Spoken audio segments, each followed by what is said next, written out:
In a world where appearances deceive and respect is measured by wealth, one old man walks into a luxury car dealership. To the employees, he is nothing more than a poor stranger who doesn't belong. But what they don't know is that behind his faded coat and worn shoes hides a man of unshakable power, a man about to change their world forever. 79-year-old Nathaniel Royce carried himself with a calm dignity born from a lifetime of discipline, endurance, and quiet victories. He stepped out of a yellow cab and paused in front of the city's most prestigious luxury car dealership, the sun beating down on the glass facade. The towering skyscraper loomed above him, its windows reflecting the rush of wealthy families, business tycoons, and endless traffic. Silver letters above the entrance gleamed with promises of wealth and status. Nathaniel tugged at the collar of his faded wool coat. The coat was worn, the shoes scuffed, yet carefully polished that morning. To strangers, he looked like just another old man who had wandered into the wrong part of town.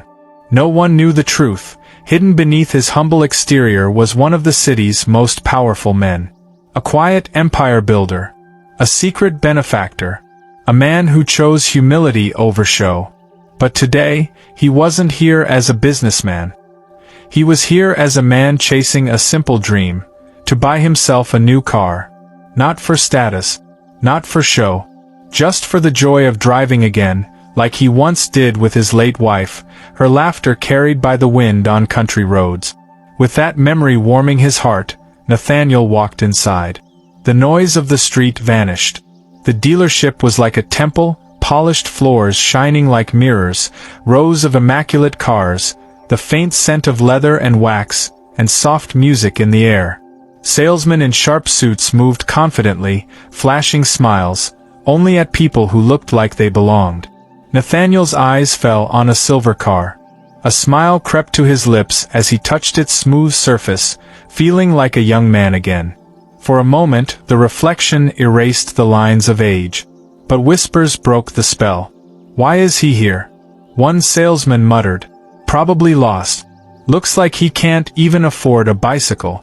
The men chuckled, their voices sharp with contempt. Nathaniel stayed silent, though his chest tightened. He stepped deeper inside, hoping it was just a mistake. But the cold treatment continued, salesmen turning away, smirks, dismissive looks. When he finally approached the front desk, the worker barely glanced at him. "Sir, we're busy. Could you come back another day?" The man said curtly. "I just need a few minutes. I'd like to buy a car," Nathaniel replied softly. The man smirked. "Of course you would. Please, another day." Nathaniel gripped his cane tighter. He stood tall, refusing to lose his dignity. The manager arrived, Clinton. Tall, broad, and dripping authority. He looked Nathaniel up and down and said smoothly, "Perhaps you should return when we can serve you properly. We need to focus on serious clients." Nathaniel's voice sharpened. "And I am not serious?" Clinton smiled thinly. "These cars require heavy investment. We have to set priorities." More laughter rippled through the showroom. "He should have gone to a used car lot," someone whispered. The sting was sharp. Nathaniel turned toward the exit, until a young voice called out, "Sir, wait." A young employee stepped forward, face flushed but sincere. "Don't mind them. They don't know who you are. One day, you'll own a car better than any here." Nathaniel's heart softened. He smiled faintly. "No car is worth as much as your respect." And then he left. That night, alone in his leather chair, Nathaniel replayed every insult, every sneer. His eyes hardened. He reached for his phone with calm determination. A plan had already begun. That night, as Nathaniel sat in his leather chair replaying every insult, his decision was clear. The men who mocked him thought they were above him. Soon, they would discover the truth. When he returned, it wouldn't be as a customer, it would be as the owner.